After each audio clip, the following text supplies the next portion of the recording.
ਯਾਰ ਮੈਂ ਇਹ ਪੁੱਛਣਾ ਸੀ ਬੈਦੁੱਲਾ ਸਾਹਿਬ ਵਿਸ਼ਾਸ਼ਾ ਕੀ ਹੁੰਦਾ ਵਾ? ਟਿਪ ਦੇ ਵਿੱਚ ਹਮਦਰਦ ਨੇ ਸ਼ੁਰੂ ਕੀਤਾ ਸੀ ਕੋਈ ਬਣਾਉਣਾ, ਮੈਨੂੰ ਤੇ ਇਹ ਵੀ ਨਹੀਂ ਪਤਾ ਉਹ ਬਿਮਾਰੀ ਕਿਹੜੀ ਵਾਸਤੇ ਯੂਜ਼ ਨਹੀਂ ਲੇਕਿਨ ਨਸ਼ੇ ਲਈ ਬੜਾ ਕਮਾਲ ਦਾ ਕਹਿੰਦੇ। ਅੱਛਾ ਨਸ਼ੇ ਹੀ ਬਹੁਤ ਯੂਜ਼ ਕਰਦੇ ਆ ਉਹ ਤੇ ਡੱਬੀਆਂ ਉਹ ਨਹੀਂ ਹੈ ਐਟਮ ਮਹਿੰਗੀ ਨਹੀਂ ਦਰਮਿਆਨਾ ਪਹਿਲੇ ਤਾਂ ਨਸ਼ਾ ਸਸਤਾ ਵਾ ਬਾਕੀ 60-70 ਰੁਪਏ ਦਾ ਆਉਂਦਾ ਸੀ ਪਹਿਲੇ ਤੇ ਫਿਰ ਇੱਕ ਵਿਸ਼ਾਸ਼ੇ ਤੋਂ ਇਲਾਵਾ ਇੱਕ ਹੋਰ ਦੇਖੋ ਜਿੱਥੇ ਇੰਨੇ ਨਸ਼ੇ ਬੰਦ ਕੀਤੇ ਨਾ ਪ੍ਰੀ ਗੈਬਲਿਨ ਜਿਹੜੀ ਆ ਸਾਲਟ ਆ 300 ਮਿਲੀਗ੍ਰਾਮ ਕੈਪਸੂਲ ਬਹੁਤ ਜ਼ਿਆਦਾ ਨਸ਼ੇ ਵਾਸਤੇ ਕੁਝ ਮੇਰੇ ਦੋਸਤ ਵੀ ਕਰਦੇ ਆ ਇਸਤੇਮਾਲ ਹੋ ਰਿਹਾ ਤੇ ਉਹ ਮੁxtਲਿਫ ਬ੍ਰਾਂਡਸ ਨੇਮ ਤੋਂ ਆ ਰਿਹਾ ਤੇ ਇਸ ਵਾਸਤੇ ਇਹਦੇ ਤੇ ਸਪੈਸ਼ਲੀ ਗਵਰਨਮੈਂਟ ਨੂੰ ਚਾਹੀਦਾ ਇਹ 300 ਮਿਲੀਗ੍ਰਾਮ ਤੇ ਬਿਲਕੁਲ ਬੈਨ ਕੀਤਾ ਜਾਵੇ। ਅੱਛਾ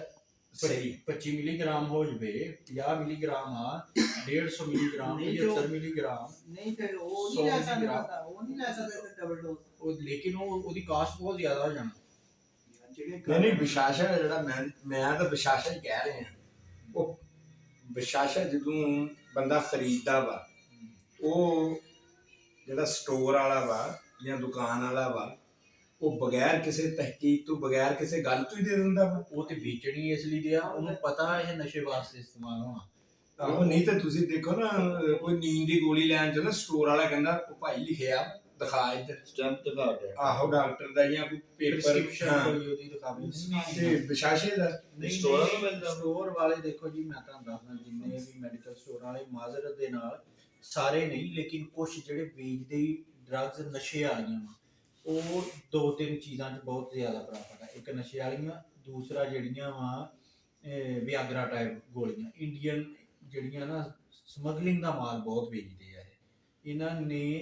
ਜੇਬ 'ਚ ਪਾ ਕੇ ਰੱਖੀਆਂ ਹੁੰਦੀਆਂ ਡਰੱਗ ਇੰਸਪੈਕਟਰਾਂ ਵਾਸਤੇ ਆ ਕਿ ਜਾ ਕੇ ਉਹਨਾਂ ਦੀਆਂ ਜੇਬਾਂ ਦੀ ਤਲਾਸ਼ੀ ਲਓ ਇਹ ਸਟੋਰਾਂ ਵਾਲਿਆਂ ਦੀ। ਉਹ ਬੰਦਾ ਸਮਝ ਉਹ ਦਰਾਜ਼ ਖੋਲਦੇ ਰਹਿੰਦੇ ਇੱਧਰ ਉੱਧਰ ਦੇਖਦੇ ਆ ਲੇਕਿਨ ਉਹਨੇ ਨੇਫੇ ਚਲਾਈਆਂ ਹੁੰਦੀਆਂ ਜਿੱਦਾਂ ਨੇਫੇ ਦੇ ਵਿੱਚ ਫੈਰ ਚੱਲ ਰਹੇ ਆ ਨਾ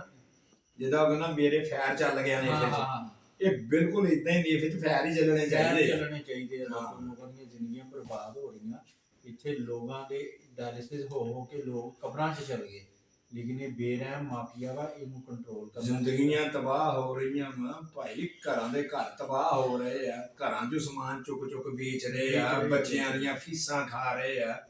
ਔਰ ਮਹਿੰਗਾਈ ਉਤੋਂ ਇੰਨੀ ਆ ਔਰ ਇੱਕ ਆਦਮੀ ਨਸ਼ਾ ਕਰਨ ਲੱਗ ਜਾਵੇ ਫੈਮਿਲੀ ਦੇ ਵਿੱਚੋਂ ਪੂਰੀ ਫੈਮਿਲੀ ਬਸ ਉਹਦਾ ਹੀ ਭਰ ਰਹੀ ਆ। ਨਹੀਂ ਉਹਦਾ ਹੀ ਨਹੀਂ ਭਾਰ ਚੁੱਕਿਆ ਜਾਂਦਾ ਉਹ ਤੇ ਵਿਚਾਰੇ ਉੱਜੜ ਜਾਂਦੇ ਆ